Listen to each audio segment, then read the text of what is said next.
देखो, सच घटना जो है, हम 25 चुनाव जीतने के बाद हम लोग भीड़ के साथ रैली के रूप में, विजय जुलूस के रूप में 12 घूमे। उसके बाद हम दोनों एक ही गाड़ी पर, ओपन गाड़ी पर हम सवार थे। फिर हम आरएसएस कार्यालय गए, वहाँ मुलाकात करी। फिर उसके बाद हम भारतीय जनता पार्टी कार्यालय 12 गए, दोनों तीनों साथ गए। फिर वहाँ से चाय पानी करके तीनों विधायक, मैं, ललित जी और माननीय बेरवा जी जो 12 से विधायक है, सब अपने अपने घर पे चले गए। सुबह 6 बजे 6-7 बजे हम अपनी अपनी गाड़ियों से जयपुर के लिए रवाना हुए। हम जयपुर आए। जयपुर आने के बाद हम थके हुए थे, तो हमने होटल लिया जो सीकर रोड पर अपना राजस्थान करके होटल है। हम रुके, हमारे साथ और भी लोग थे, हमारे सहायक और ड्राइवर लोग, हम भी वहाँ रुके। उसके बाद दूसरे दिन में मैंने कार्यालय में मिलने की बात करी, माननीय वसुंधरा जी से मिलने की बात करी, तो हमें टाइम नहीं मिला। उसके बाद गोगा मेडी वाली जो घटना घट गई, उसके बाद हमें भी डर लगा कि भाई अब एक बार ये शांत होने के बाद अपन अब मिलेंगे। तो हम वापस उसी होटल में हम राजी बाजी चले गए। खाना वाना खाने के बाद हम सो गए। रात की 2:30 बजे, करीबन 2:30 बजे, करीबन 30-35 लोग आते हैं और वो ललित को ले जाने की बात करते हैं। तो मैंने कहा भाई आप हो कौन, मेरे आप में से परिचित नहीं है, इसलिए मैं ललित को आपके साथ नहीं भेज सकता। इस दौरान ललित अपने रूम में सो रहा था, क्यों रात की 2:30 बज रही थी। मैंने उनको साथ भेजने से मना कर दिया। उसके बाद थोड़ी देर बाद उनके पिताजी आ गए। पिताजी आ गए तो हमने सहर्ष ललित को उठा के उनके साथ भेज दिया। इसमें ये रोकने वाली टोकने वाली ये बात है ही नहीं। रही बात बाड़ाबंदी की, आप बात करते हो तो बाड़ाबंदी में सबसे पहले मोबाइल बंद किया जाता है। अब मेरा मोबाइल भी ऑन है, ललित जी का मोबाइल भी ऑन है। हम किस किस जगह गए, आजकल से लोकेशन ट्रेस होती है, गूगल लोकेशन ट्रेस होती है। मेरा मोबाइल भी चेक कर लो, उनका मोबाइल भी चेक कर लो। उन्होंने आरोप लगाया था दिल्ली ले जा रहे थे, तो दिल्ली मोबाइल गया है, गूगल मैप पे क्लियर कट आता है। करो ना सच्चाई सामने, क्लियर मेरी भी सच्चाई सामने आ जाएगी, उनकी उनके बेटे की सच्चाई सामने आ जाएगी। लेकिन कंवरलाल जी, उनका ये आरोप था कि जब वो वहां पर गए तो उनके बेटे सहित 5 विधायक वहां पर मौजूद थे और आपने दुष्यंत जी का नाम लेकर उनको रोका कि जब तक वो नहीं बोलेंगे जब तक नहीं जाने देंगे। उन्होंने ऐसा कोई आरोप आज लगाया है जयपुर में।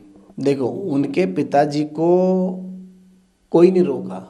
मैंने अगर रोका है तो 35 आदमियों से भी एक भी परिचित नहीं होने की वजह से रोका है। मैं अभी भी कह रहा हूं, मैंने रोका है। इसलिए रोका है कि वो जिस तरीके से आए थे, रात में आए थे, गड़े लेके आए थे, जिस दिन का उनकी बात करने का जो टोन था, तो मेरे को लगा इनके साथ नहीं भेजना चाहिए। अब मैं उनके परिवार वालों को क्या जवाब देता, आपने किसके साथ भेजा? न उनके पास आईडी थी, न प्रूफ था, न कोई जान पहचान वाला था। मैंने नहीं भेजा। मैं अभी भी कह रहा हूँ, उनके पिताजी आते भेज दिया, कोई प्रॉब्लम नहीं है। लेकिन एक बात बताओ, एक विधायक जो हमारे साथ है, राजी खुशी से आया है, 3 दिन से 2 दिन से हमारे साथ है, तो रात की 2 बजे लेने का क्या मतलब बनता है? ये 100% राजेश का हिस्सा है।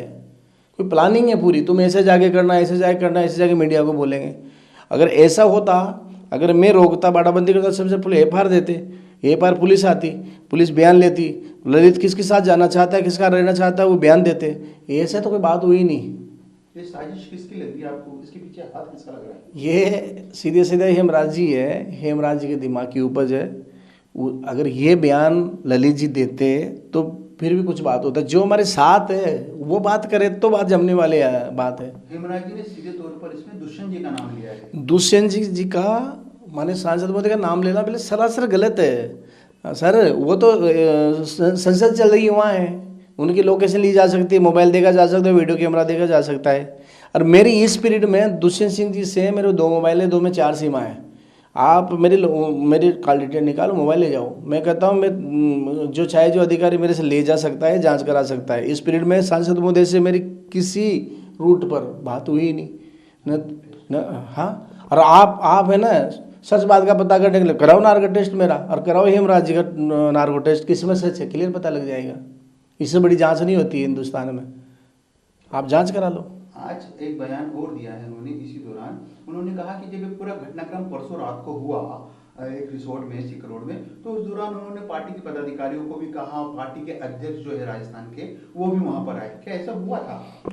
देखो, जिनका वो नाम ले रहे हैं सीपी हमारे प्रदेश अध्यक्ष जी, अगर वो ललित को लेने आ जाते तुम तो पूरे चले जाते उनके साथ, उनसे बड़े हमारे भैया कौन हो सकता है। पार्टी के पदाधिकारी उसको मिलने के लिए हम चक्कर काट रहे हैं, और वही हमारे घर में आ गए तो हमारे तो भगवान आ गए। हम तो उनके साथ राजी खुशी जाते, हंसते हंसते जाते, किसी की जरूरत ही नहीं थी, कोई पदाधिकारी नहीं आया। वो बच्चन लाल जी का नाम लेते हैं, वो नहीं आए, मैं सबको जानता हूँ। वहाँ जो 35 आदमी आए थे सब अपरिचित थे, कोई जान पहचान का नहीं था, कोई पदाधिकारी नहीं था। और जो बात करने ट्यून में ऐसी थी कि अपहरण करने वाली उनकी ट्यून लग रही थी, मेरे को डर लगा, मैंने नहीं भेजा। इसका मतलब दुष्यंत जी ने आपको यहाँ पर नहा तो रोका, आपका कहने का तात्पर्य ये है? इस वाली घटना से, जयपुर आने की घटना से, रोड होटल में रुकने की घटना से दुष्यंत जी का कोई लेना देना नहीं है। अब लास्ट मेरा सवाल, क्योंकि जिस समय ये तमाम आरोप लगाए गए मीडिया में आकर, टाइमिंग ऐसी राजनीतिक स्थिति में देखा जाए तो अजीबोगरीब है। आपको लगता है कि इसके पीछे साजिश क्या हो सकती है, यदि आप साजिश का आरोप लगा रहे हैं? क्योंकि आप ये बोल भी रहे हैं कि आप नार्को टेस्ट करवाने को तैयार हैं, बिल्कुल आप तैयार। उस दौरान रिसोर्ट में मौजूद थे। साजिश किसकी लगती है? देखो, इसको बोलने वाला, बयान देने वाला एक पूर्व विधायक है, उनके पिताजी हैं, मेरे पिता तुल्य हैं। ललित मेरा छोटा भाई है, वो भी मीणा है, मैं भी मीणा हूँ, है ना। तो ये बात अगर उनका कोई बात है तो मेरे से ईर्ष्या हो सकती है, क्योंकि मैं बाहर से आके चुनाव लड़ा हूँ, वो वहाँ से पहले से राजनीति कर रहे हैं, तो मेरे से प्रतिद्वंद्विता हो सकती है। मेरे को टारगेट करने के लिए उन्होंने ये ऐसा राजिश रची है। दुष्यंत जी से इस घटना को लेना देना नहीं है। ये लेना देना है तो शायद ललित के मेरी प्रतिद्वंद्विता का परिणाम है, जो उनके पिताजी की दिमाग की उपज है। दुष्यंत जी का इनको लेना देना नहीं है, उनका भी लेना देना नहीं है, मेरा भी लेना देना है, लेकिन उन्होंने जोड़ दिया नाम। कोई बोल रहा है, मैं बोलूँगा तो कौन रोक सकता है, लेकिन प्रूफ क्या है? एक बोलना प्रूफ नहीं है। हम कहते हैं हमारी लोकेशन है, हम कहते हैं हमारी मोबाइल से जांच करो, हम कहते हैं हमारी लोकेशन ट्रेस करो, गूगल मैप ट्रेस करो, क्लियर कट पता लग जाएगा। अगर दिल्ली ले गए थे तो दिल्ली का पता लग जाएगा ना, दिल्ली रोड पर हम कहाँ तक गए थे। इसी एक ही बात को प्रूफ कर लो। पूरा इलेक्ट्रिक मीडिया और प्रिंट मीडिया से मैं चैलेंज के साथ कहता हूँ कि दम जयपुर के बाहर निकले ही नहीं, लोकेशन पता लगता है गूगल मैप पे हम कहाँ कहाँ गए। और मेरे मोबाइल की तो लोकेशन चालू है, दोनों मोबाइल की लोकेशन चालू मेरे, आप कर लो जांच, इससे क्लियर पता लग जाएगा एक ही बात से कि हम उनको ले जा कहाँ रहे थे। और बाड़ाबंदी में करने हमने खूब चुनाव लड़े हैं, बाड़ाबंदी की जाती है तो मेंबरों की उनकी की जाती है, विधायकों की बाड़ाबंदी की जाती है। ये तो बात ही जमने वाला ही नहीं। बाड़ाबंदी हम झालावाड़ की करेंगे, हम तो ऐसे वसुंधरा जी के परिवार के लोग हैं, भारतीय जनता पार्टी के लोग हैं, वहाँ हम बाड़ाबंदी करने की जरूरत पड़ेगी क्या?